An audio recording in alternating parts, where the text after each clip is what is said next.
আমি এখন তোমাদের কৌশলের সাথে কিছু বহু নির্বাচনী প্রশ্ন উত্তর করে শেখাবো। মানে অনেকে এই প্রশ্নগুলো উত্তর করতে পারবে, কিন্তু সঠিক কৌশল জানবে না। মানে শুধু উত্তর করলে তো হবে না, তোমাকে 1 মিনিটের মধ্যে একটা প্রশ্ন উত্তর করতে হবে। তো ব্যাপারটা হচ্ছে, একটু বোর্ডে লক্ষ্য করো। তোমরা জানো যে তোমাদের আইসিটি প্রশ্নের এমসিকিউ 25টা থাকবে, 25 মিনিটের মধ্যে উত্তর করতে হবে। তো কোনো এক কলেজের টেস্ট পরীক্ষায় এই প্রশ্নটি আসছিল। তো আমাকে এক শিক্ষার্থী এই ছবিটা পাঠিয়েছে, আমার অনলাইন শিক্ষার্থী, যে স্যার আমাদের কলেজে এই প্রশ্নটা বহু নির্বাচনীতে আসছে যে 29 আর 21-এর পার্থক্য দুয়ের পরিপূরকের মাধ্যমে বের করো। তো এত বড় প্রশ্ন আমরা কিভাবে 1 মিনিটের ভিতরে উত্তর করব? তো আমি তখন চিন্তা করলাম, আসলেই তো এটা তো 1 মিনিটের ভিতরে কেমনে সম্ভব। আমি আবার তাৎক্ষণিক ভেবে দেখলাম, না, এটা তো 1 মিনিট সময় লাগেও না। তো কিভাবে তুমি 1 মিনিটের কম সময়ে এই প্রশ্নটির উত্তর করবে, সেই কৌশলটা আমি কিন্তু এখন তোমাদেরকে শেখাবো। আচ্ছা, আর উপরে দেখো আরেকটা প্রশ্ন আছে, খালি ঘর পূরণ। তো খালি ঘর পূরণ আগে পরে দেখছি যে বিভিন্ন কলেজ তোমার একটা সংখ্যা দিয়ে খালি ঘর দিচ্ছে, কিন্তু এবার দুইটা সংখ্যা দিয়ে খালি ঘর দিচ্ছে, আবার বাইনারিতে। তো তোমাদের কিন্তু এভাবেই প্রশ্ন আসবে, কখনোই কিন্তু আইসিটি হুবহু প্রশ্ন রিপিট করে না। তো প্রিয় শিক্ষার্থী, কিন্তু আমি এখন তোমাদের এই কৌশলগুলো বুঝাবো। আর তোমরা চাইলে আমার প্রাইভেট ব্যাচে ভর্তি হতে পারো। ভর্তি হওয়ার সাথে সাথে পুরো বইয়ের বেসিক ক্লাস দিয়ে দিব, আর বোর্ড পরীক্ষার আগ রাত পর্যন্ত এইভাবে এমসিকিউ এবং সিকিউ কন্টিনিউ তোমাদের প্র্যাকটিস করাবো, যাতে করে যেভাবে প্রশ্ন সাজাক তুমি যেন উত্তর করতে পারো। তো যাই হোক, এবার একটু বোর্ডে লক্ষ্য করো। আমি নিচেরটা শুরু করি আগে, তারপর উপরটা বোঝাচ্ছি। যে এত থেকে এত দুয়ের পরিপূরকের মাধ্যমে পার্থক্য করো, বা যোগের মাধ্যমে পার্থক্য, বা যোগের মাধ্যমে বিয়োগ, যাই বলুক না কেন, নিয়ম কিন্তু এক। তোমরা যারা বেসিক জানো তারা কিভাবে এই অঙ্কটা করতে, এভাবে করতা। বড়টার শুধু বাইনারি, ছোটটার দুয়ের পরিপূরক। বড়টার বাইনারির সাথে ছোটটার দুয়ের পরিপূরক যোগ দিলেই কিন্তু আমরা সঠিক অ্যান্সারটা পেয়ে যাব।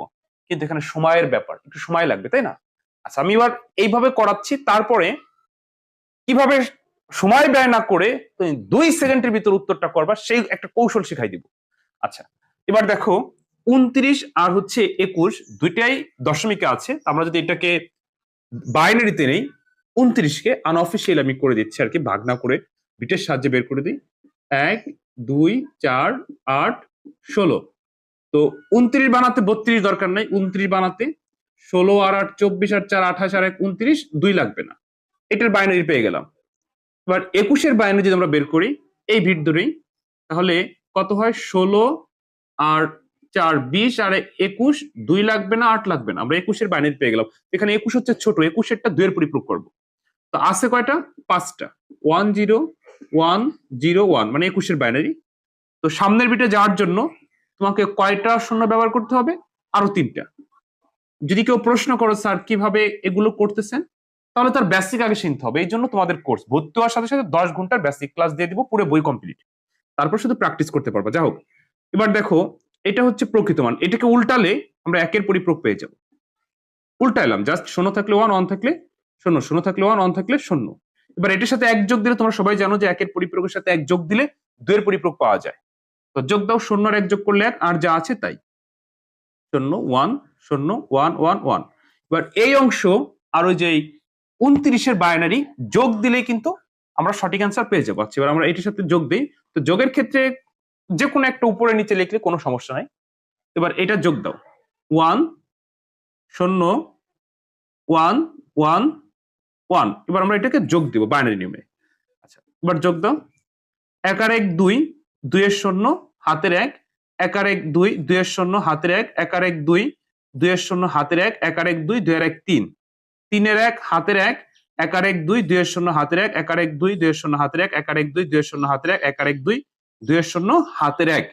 আমরা কয় বিট পর্যন্ত গঠন করছিলাম? 8 বিট, কিন্তু এখানে দেখতেছি 9টা আছে, অর্থাৎ এটা ক্যারি বিট, এটা বাদ। তো এইটা বাদ দিলে কি থাকে? 0 0 0 1 0 0 0। তাহলে এটা বাদ দিলে সামনের 0 তার কোনো দাম নাই। তাহলে সঠিক অ্যান্সার হচ্ছে কি বলতো? 1 3টা 0। তো 1 3টা 0 কোথায় আছে? ঘ নাম্বারে। এই যে আমি যে এইভাবে বের করলাম, তাও কিন্তু আমার একটু সময় লাগছে, অর্থাৎ 1 মিনিটের বেশি সময় লাগছে, বা তোমার এর চাইতেও বেশি সময় লাগতে পারে। এবার এই এত কিছু না করে তুমি মানটা বের করে দিতে পারো।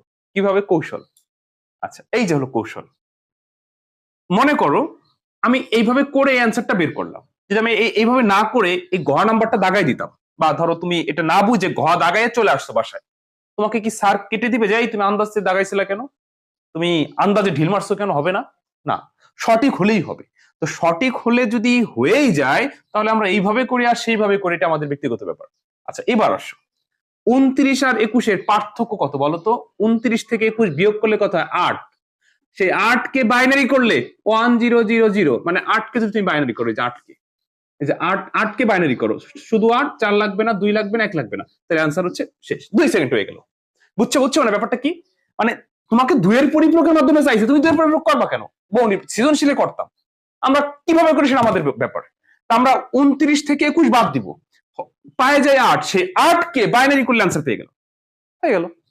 বুঝছো ব্যাপারটা? এই হলো কৌশল। তখন আমি চিন্তা করলাম যে না, এই যে প্রশ্নটা দিছে এটা 1 মিনিট সময় লাগে না দেখেই দিছে, হয়তো বা অনেকে এই কৌশলটা জানে না, মানে এই সহজ একটা কনসেপ্ট যে এটা থেকে এটা বিয়োগ করলে যে মানটা পাওয়া যাবে সেই মানটাকে বাইনারিতে নিলেই মিলে যাচ্ছে, আমাকে এত কিছু করা লাগবে না। এত কিছু কখন করব?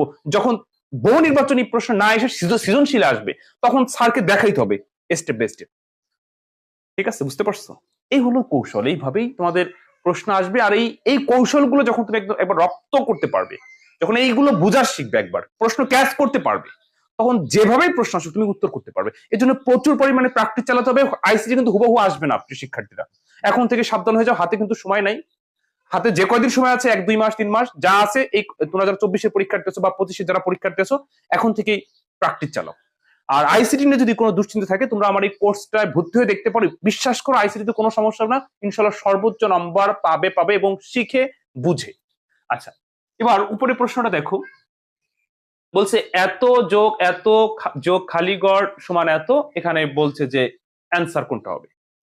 আচ্ছা তোমরা চাইলে ভিডিওটি পজ করে নিজেরা প্র্যাকটিস করে অ্যান্সারটা মনে মনে দাগাও, তারপর আমার সাথে মিলাও আসলে কি হবে, বা একটু ভাবো যে কিভাবে অ্যান্সারটা স্যার বের করবে বা তুমি কিভাবে বের করবে।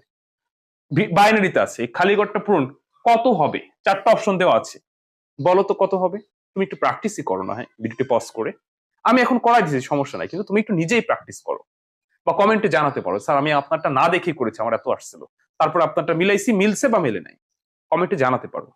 আচ্ছা দেখো, এই ধরনের প্রশ্ন কিভাবে উত্তর করতে হয়।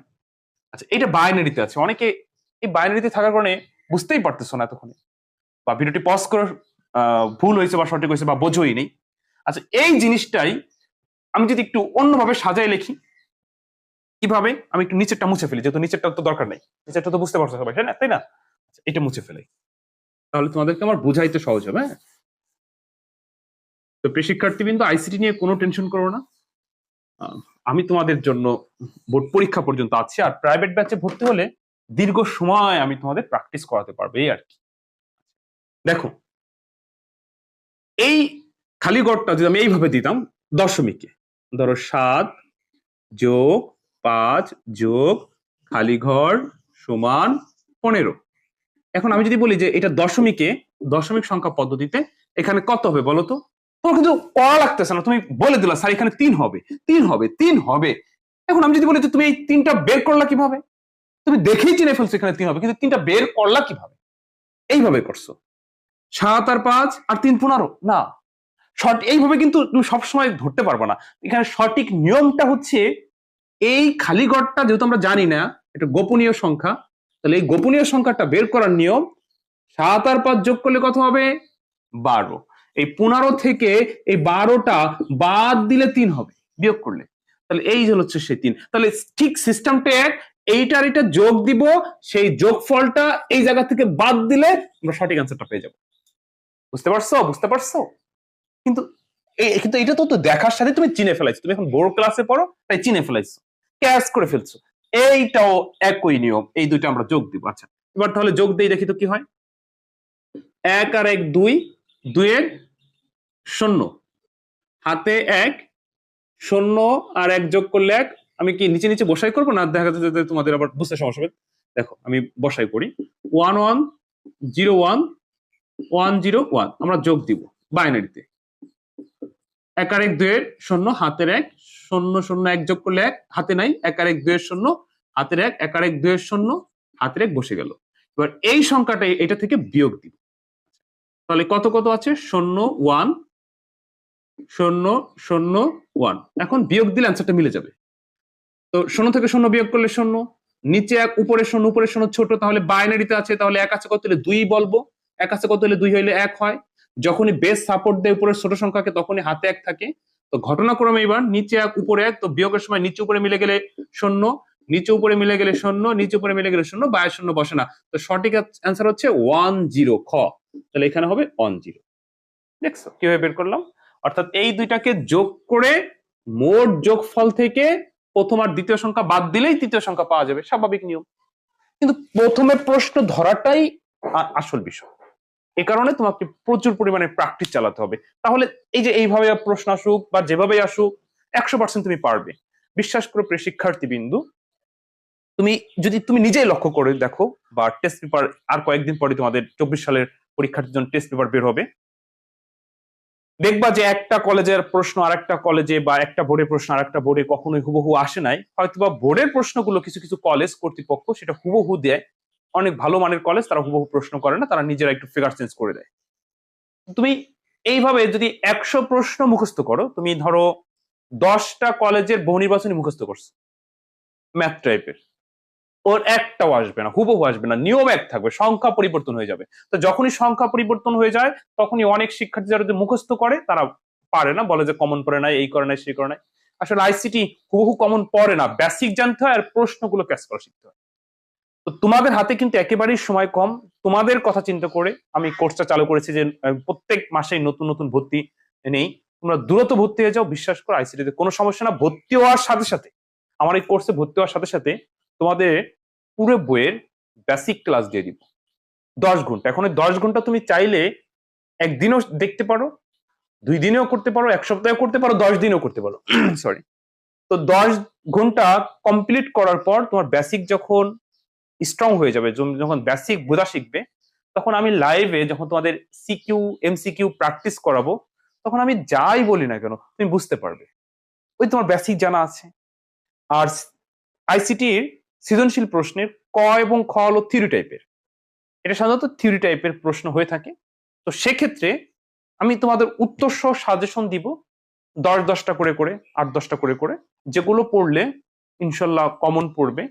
যারা টেস্ট পরীক্ষা দিছে ওদেরকে আমি একটা পিডিএফ দিয়েছিলাম টেস্ট পরীক্ষার আগ মুহূর্তে, তো এখন পর্যন্ত শুনি নেই যে কারো কমন পড়ে নাই। তো তোমাদের ইনশাল্লাহ তোমাদেরও আমি যে সাজেশন দেবো সেটা কমন পড়বে। তো আমার এই কোর্সে ভর্তি হওয়ার সাথে সাথে suggestion, record class, basic class, live class সব পেয়ে যাবে।